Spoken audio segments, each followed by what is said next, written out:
একটু অন্যরকম আছে, এখন পর্যন্ত নিষ্কলুষ আছে, সেটাই থাকুক ভবিষ্যতে, তাই চাই।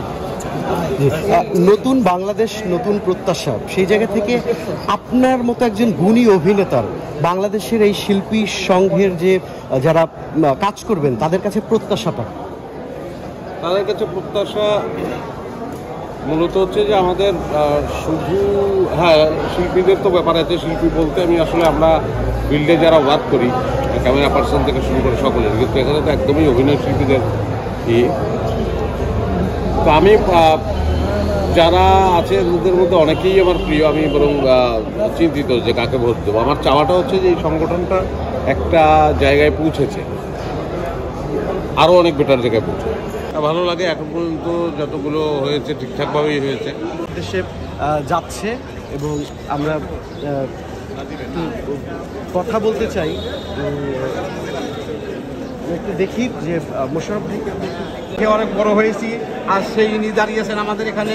আমরা তার জন্য আল্লাহর কাছে দোয়া করব, সে যেন দীর্ঘদিন বেঁচে থাকে এবং এই জনপ্রিয় নাটকগুলো আমাদের উপহার দেয়। শেষ হয়ে যাওয়ার পর সবাই আবার আমার যার যার কাজে আমরা বন্ধুর মতোই থাকি।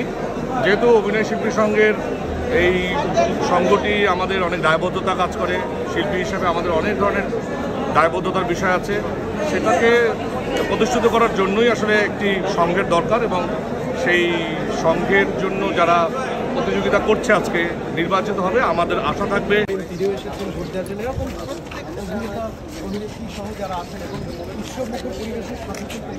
শুধু অভিনেতা অভিনেত্রীরাই নয়, এখানে কিন্তু নির্মাতারাও এসেছেন তাদের এই যে অভিনয় শিল্পী সংঘের নির্বাচন।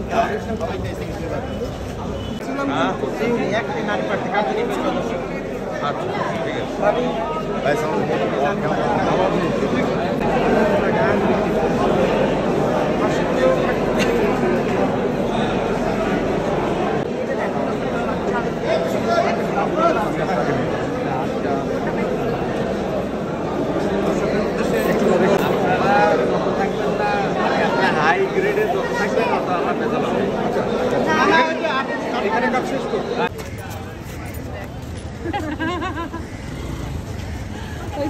ওকে, বাই বাই।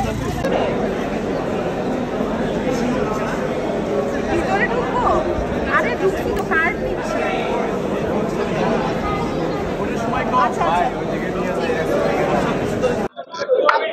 আপনি কি চলে আসলে ঈদের ব্যস্ততা কেমন কাটছে? আমার ব্যস্ততা, আমি আসলে ঈদের জন্য আলাদা করে কোনো কাজ করতে পারিনি। আমার একটা কাজ আগে করা ছিল, ওই কাজটাই রিলিজ হবে। আমি একটু ওইদিকে যাবো। আচ্ছা, আশা করা ছিল ওই কাজটা এবার ঈদে আপনারা দেখতে পারবেন। ঈদের প্রথম দিন হোপফুলি সন্ধ্যা 7টায়। আপনি বিয়ের পর ফার্স্ট ঈদ, তো প্ল্যান কি কোনো